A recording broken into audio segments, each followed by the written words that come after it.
আপনারা জানেন সংবিধানের পঞ্চদশ সংশোধনীর মাধ্যমে বেশ কিছু সংশোধনী আনা হয়েছিল, যে সংশোধনীগুলো বাংলাদেশের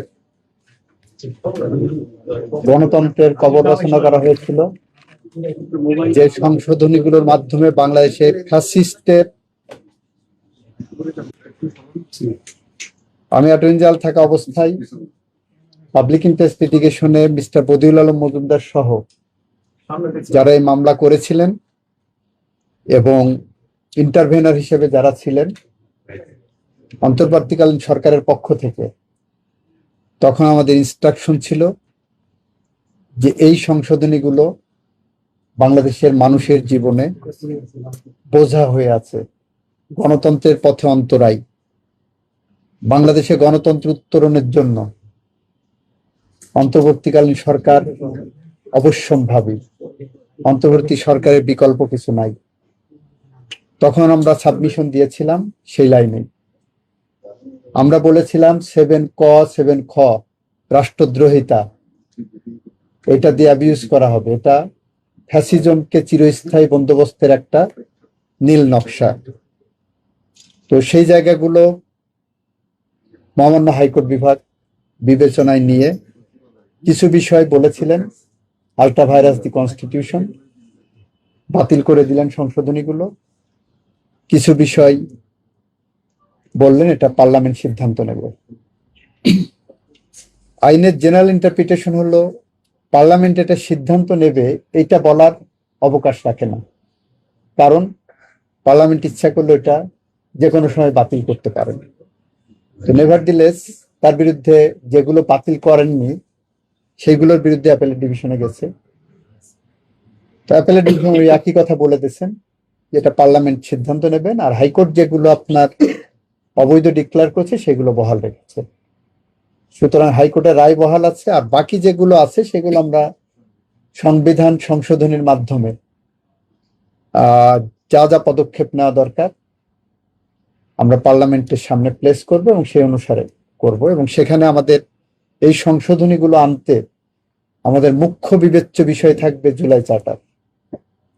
জুলাই সনদকে সামনে রেখে আমরা এই সংশোধনীগুলোকে কিভাবে মানুষের কল্যাণে, যুগোপযোগী, দেশের জন্য, স্বাধীনতা সার্বভৌমত্বের জন্য, গণতন্ত্রের জন্য, আইনের শাসনের জন্য, মানবাধিকারের জন্য, ন্যায় বিচারের জন্য আনা সম্ভব হয়, সেটা আমরা পুঙ্খানুপুঙ্খভাবে বিবেচনা করে এবং পাবলিক কনসালটেশনের মধ্য দিয়ে আমরা সংসদে বিল আনবো, এই আশ্বাস দিতে পারে। আর যেগুলো এটা আমাদের রাজনৈতিক অঙ্গীকার।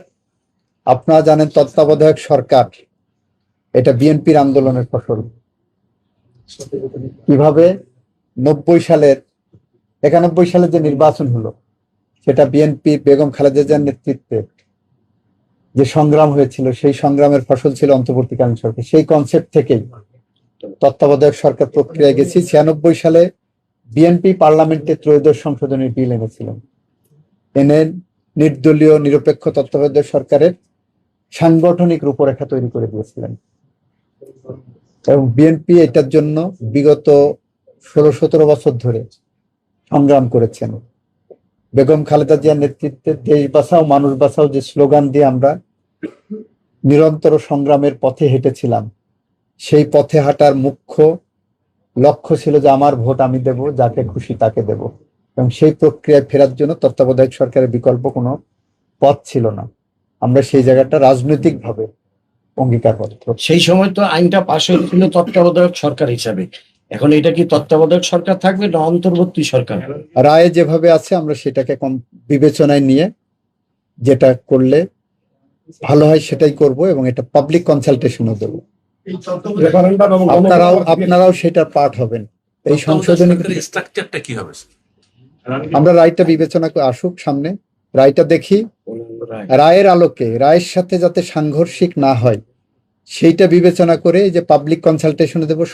সব শ্রেণীর মানুষের, সব মতের মানুষের, সব পথের মানুষের সাজেশন নেব। এই ক্ষেত্রে কি আপনার গণভোটের যে রায়টা আজকে হয়েছে, যেটা ওইটা আমরা রায়টা পর্যালোচনা করে পদক্ষেপ নেব। প্রক্রিয়াটা কি মানে কতদিন লাগবে এই পুরো বিধানটা পাওয়ার পরে? রায় পাওয়ার পরে আমাদের সংবিধান সংশোধন একটা কমিটি হবে, সেই কমিটির প্রক্রিয়ায় আইনি প্রক্রিয়া যেভাবে আসে সেভাবে আসবে। সময়টা এটা তো টাইম ফ্রেম বলা যায় না। সংবিধানের তত্ত্বাবধায়ক সরকার ব্যবস্থা পুনর্বহাল হবে। হবে ইনশাল্লাহ। এটা আমাদের রাজনৈতিক নির্বাচনী জাতীয় কমিটমেন্ট।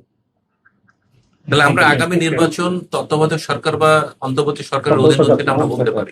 আমি সেটাই বলেছি। এটা তো রায়ে বলা আছে, রায়ে বলা আছে। সংবিধানের সংশোধন কি আছে গণভোট এবং দুইটা বিষয় বলা হয়েছে যে তত্ত্বাবধায়ক সরকার ফিরতেছে এবং গণভোট আবার বিষয়টা এখানে কি দুইটা বিষয় বলেনি, আপনারা রায়টা নিজেরা পড়েননি। রায়টা পড়েছেন? আপনি যে আমাকে প্রশ্নটা করছেন, আপনি কি রায়টা পড়েছেন? হচ্ছে যে দুইটা বিষয় বলেনি বলা রায়ে, 54টা বিষয়ের বিষয়েই রায়ে বলা হয়েছে। হ্যাঁ 54টা বিষয় 54টা বিষয়, আপনি দুইটা বিষয়কে প্রশ্ন করছেন, আমি উত্তর দিয়েছি। 54টা বিষয়কেই আমরা অ্যাড্রেস করব। নারী আসন আছে, আমরা 54টা বিষয়কেই অ্যাড্রেস করব এবং জুলাই সনদ আমাদের সেই অ্যাড্রেসিং এর ক্ষেত্রে, ইনক্লুড জুলাই সনদ আমাদের সামনে থাকবে। এর থেকে আর স্পষ্ট হবে আর কি বলতে পারি বলেন?